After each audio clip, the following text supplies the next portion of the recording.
Today's inaugural MINMEC Meeting for Public Works and Infrastructure for the 7th Administration marks a defining moment in our journey to revitalise South Africa's infrastructure landscape by getting more cranes into the sky and more shovels into the ground.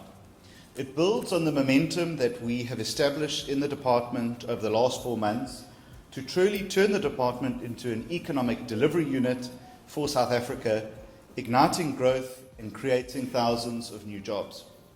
Indeed, our greatest task over the next 5 years in government, and the most significant measure of our success, will be our ability to reduce the country's stubbornly high unemployment rate meaningfully.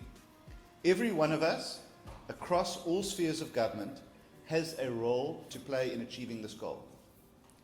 Today's meeting is therefore not simply a gathering of officials, but a call to action for each of us here. We have no time to waste in delivering for our communities across the country. They simply cannot wait any longer to see the results of our efforts and of our plans. At a departmental strategic planning session last month, I emphasized that we will achieve our goal of becoming a delivery unit for the economy by focusing on 3 areas in the years ahead. Firstly, by turning South Africa into a construction site. Secondly, by using public assets for public good. And thirdly, by reforming the EPWP program to serve as a bridge to permanent employment. Let me explain each of these 3 focus areas. To turn South Africa into a construction site is more than just a slogan. It is a pledge to advance an ambitious infrastructure development agenda that reaches every province and addresses both urban and rural needs. By working with Infrastructure South Africa, we have established an infrastructure pipeline valued at over 64 billion rand. Projects span a range of critical sectors such as energy, water, logistics and housing, and more projects are set to be included in this pipeline in the years ahead. These projects have been carefully selected because we believe they will deliver maximum impact both by creating jobs for our people and by providing essential services to communities in a dire need. It is now common knowledge that the state does not have sufficient funds to support this ambitious infrastructure program. Therefore, new and innovative funding solutions are essential, including blended finance and public-private partnerships.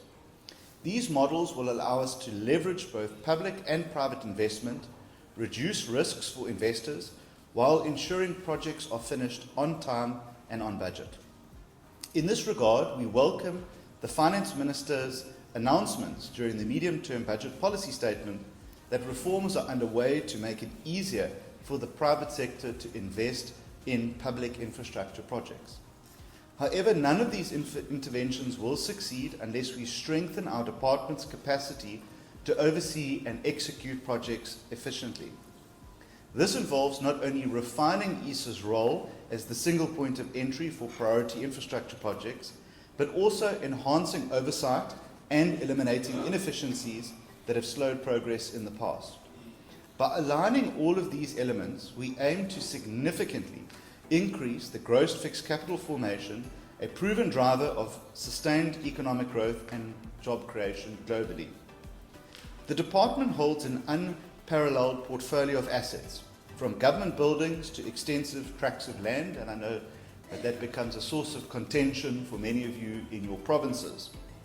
Thus, our second key focus will be to ensure that these assets serve the public good. For too long, state-owned properties have been neglected or mismanaged, becoming liabilities rather than assets. Our approach is to repurpose these properties, ensuring they contribute to local economies, reduce urban decay, and provide value for surrounding communities.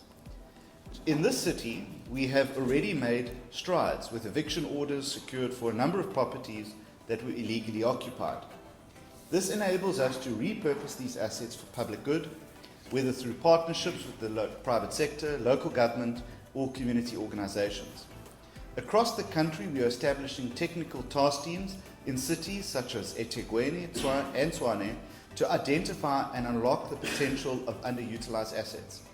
By optimizing these resources, we can transform idle properties into productive spaces that generate revenue and which can be then redirected to fund essential services like schools and hospitals. A key part of this initiative is to reform the property management trading entity to make it commercially viable, enabling it to generate income for the state, which can then be invested into improving social infrastructure. Friends and colleagues, ladies and gentlemen, the EPWP program is a vital tool for alleviating poverty and creating opportunities in many communities across the country. But it requires reform to ensure that it truly empowers recipients without opening the door to abuse. Our third key focus will be to reform the program to ensure it delivers on its mandate.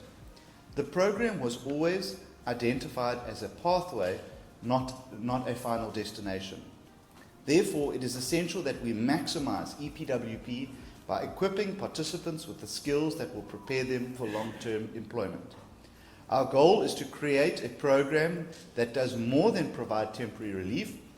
It should empower participants to transition into stable employment or entrepreneurship. We are working to align the program with skills development initiatives, ensuring that participants leave EPWP better off than when they entered into it.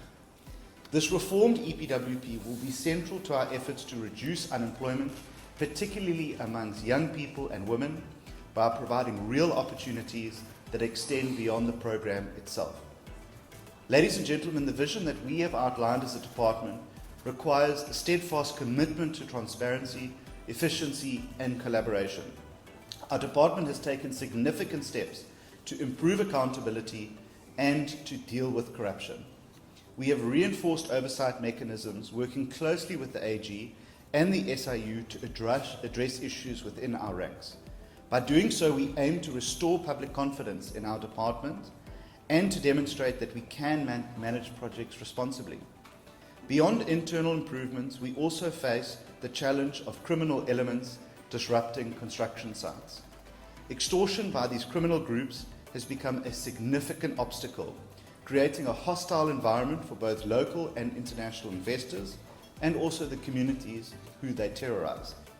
We are working with law enforcement and industry stakeholders to combat this threat decisively, and we will be organizing a summit later this month that you are aware of to develop a joint plan to address this scourge. Criminal behavior at construction sites cannot and will not be tolerated. It's essential to create a safe, secure environment where projects can proceed without interference and ensure the safety of workers and the integrity of our infrastructure projects. Our success will depend on how effectively we work together as various spheres of government. We must align our strategies, share our resources, and hold each other accountable. Today's meeting is the starting point, an opportunity to establish the frameworks that will guide our work in the months and years ahead. I encourage each of you to bring forward your ideas, to question, to challenge, and to engage fully. Together we can build a future where public assets serve the public, where infrastructure projects are delivered on time and on budget, and where the EPWP becomes a bridge to genuine economic empowerment. As we open this MINMEC session, let us remember the weight of our responsibility and the scope of our influence.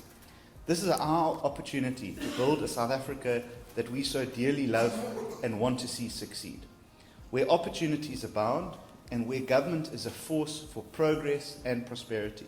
I want to thank you all for your commitment, to the words of support that you've shared over the last few months, and by your dedication to taking us forward together. Thank you very much.